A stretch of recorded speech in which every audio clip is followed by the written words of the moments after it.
সাপ নিয়ে যখন আতঙ্কিত সারা দেশ, তখন ইচ্ছাকৃত সাপের কামড় খাচ্ছেন এই যুবক।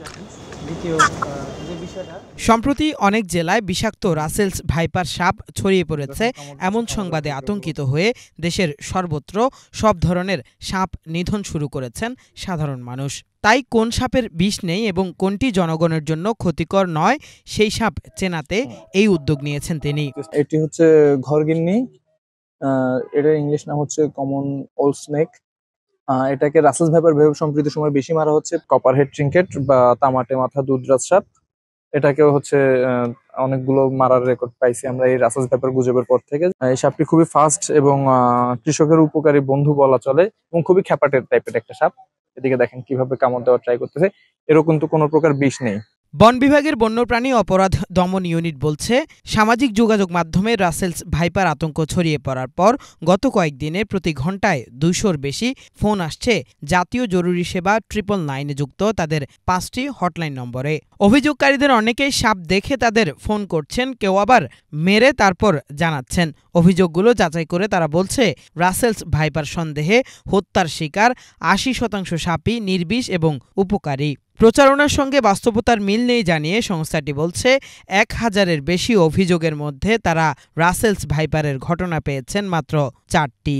আমাদের কিছু নাম্বার, হটলাইন নাম্বার আছে, এগুলোতে আসলে প্রচুর পরিমাণে ফোন আসে, যেটা আপনি মনে করেন যে আমরা মিনিটেও দেখা যায় যে একটা ফোন ধরেছি, এর মধ্যে বা ওয়েটিং আরও 2টা ফোন আসছে। ওভারঅল আমরা প্রায় ঘন্টায় 40-50টা করে ফোন রিসিভ করতে হচ্ছে। হ্যাঁ, ম্যাক্সিমামেই এই 40-50টার ভিতর ম্যাক্সিমামই হচ্ছে সাপ সংক্রান্ত তথ্য। কেউ সাপের তথ্য, কেউ একটা লোকাল সাপ মারছে যেটা নির্বিষ সাপ, সেটাকেও বিষধর সাপ হিসাবে মনে করতেছে আর কি। আমাদের তথ্য মতে যে মারা যাওয়ার যে সাপের যে ফোন আসছে ম্যাক্সিমামই নির্বিষ সাপ। রাসেলস ভাইপারকে নিয়ে চলা প্রচারণা অতিরঞ্জিত দাবি করে সাপ গবেষকরাও বলছেন, এমন প্রচারণার কারণে হুমকির মুখে পড়েছে সব ধরনের সাপ। এতে যেভাবে সাপ নিধন চলছে তাতে খাদ্য শৃঙ্খল ভেঙে পড়লে ইঁদুরের মতো কৃষকের জন্য চরম ক্ষতিকর প্রাণীদের হার বেড়ে গিয়ে দেশে খাদ্য সংকট তৈরি হতে পারে, নেমে আসতে পারে বড় ধরনের বিপর্যয়ও। ভাইপাররা হচ্ছে ইমবুশ প্রিডেটর হয়। একদিন বা দীর্ঘদিন একটি জায়গায় আপনার নিজেকে আড়াল করে চুপ করে বসে থাকে। যখনই ওর সামনে দিয়ে ওর কাঙ্ক্ষিত শিকার চলে যাবে, তখনই ছো মেরে শিকারটাকে ও বাইট করবে। তো এই গোত্রের সাপ রাসেলস ভাইপার। কাউকে তাড়া করা বা তাড়িয়ে নিয়ে যে কামড় দেয়া বা কারু বাড়িতে এসে বাড়িতে কামড় দেয়া বা বিছানায় উঠে ঘুমন্ত মানুষকে কামড় দেওয়ার রেকর্ড রাসেলস ভাইপারের নেই। এরা এই টাইপের সাপও না। যা মানুষ এখন তো জানেন যে ফেসবুকে অনেক কন্টেন্ট ক্রিয়েটর ফেসবুকের কল্যাণে জন্ম নিয়েছে। তারা এমন কিছু চটকদার, বলতে পারি আমি শব্দটাকে চটকদার বলছি, যে চটকদার ক্যাপশন দিয়ে রাসেলস ভাইপারকে নিয়ে বানোয়াট কিছু গল্প রচনা করছে যাতে মানুষের ভিউটা বেশি হয়। রাজশাহী মেডিকেল কলেজের সোর্স বলছে 2013 থেকে নিয়ে এই 24 পর্যন্ত প্রায় 200+ বাইট পেশেন্ট এসেছে এবং এর মধ্যে 60 জন মারা গেছে। তার মানে কি 30%-এর কম রোগী কিন্তু মারা গেছে। তো সুতরাং ওখানে যদি 60 জন মারা যায় তাহলে সারা বাংলাদেশের কত মারা গেছে? 100-200। অথচ বাংলাদেশের গভর্নমেন্ট স্ট্যাটিস্টিক্স কী বলছে? বাংলাদেশে এখন 4 লক্ষ বাইট হয়, 7,500 মারা যায়। তো সেই তুলনায় তো এই কিছুই না। কিন্তু এটা যেহেতু ছড়ায় গেছে, পুরো মিডিয়া, আমাদের ফেসবুকে গুজব আতঙ্ক ছড়িয়ে গেছে, মানুষের মধ্যে ভয় ঢুকে গেছে এবং মানুষ ভয়ে, তারা তো সাপই চিনে না। এখন যেটা নন ভেনামাস স্নেক, আমাদের অজগর, আমাদের ঘর চিতি, আমাদের দারাস, এইসব সাপ কিন্তু মেরে ফেলতেছে। বিশাল প্রভাব, বিশাল প্রভাব।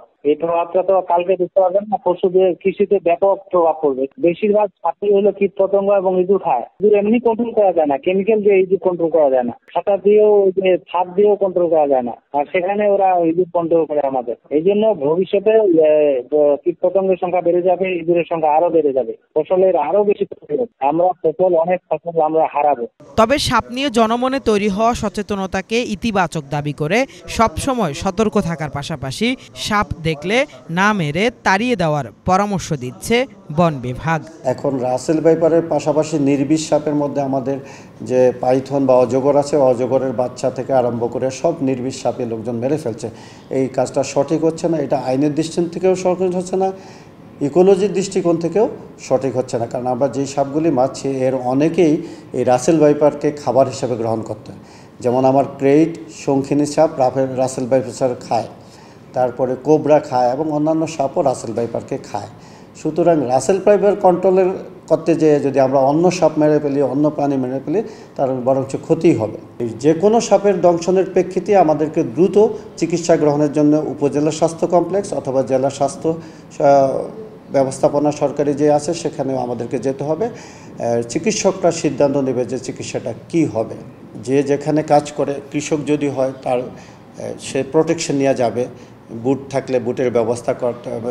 স্বাস্থ্য অধিদপ্তরের অসংক্রামক রোগ বিভাগের তথ্য মতে বছরে 4 লাখের বেশি মানুষ সাপের আক্রমণের শিকার হন, যার মধ্যে মারা যান 7,000-এর মতো। এর মধ্যে রাসেলস ভাইপারের কামড়ে মৃত্যুর তথ্য 200 জনের বেশি নয়। কেফায়েত শাকিল, বাংলা ভিশন, ঢাকা।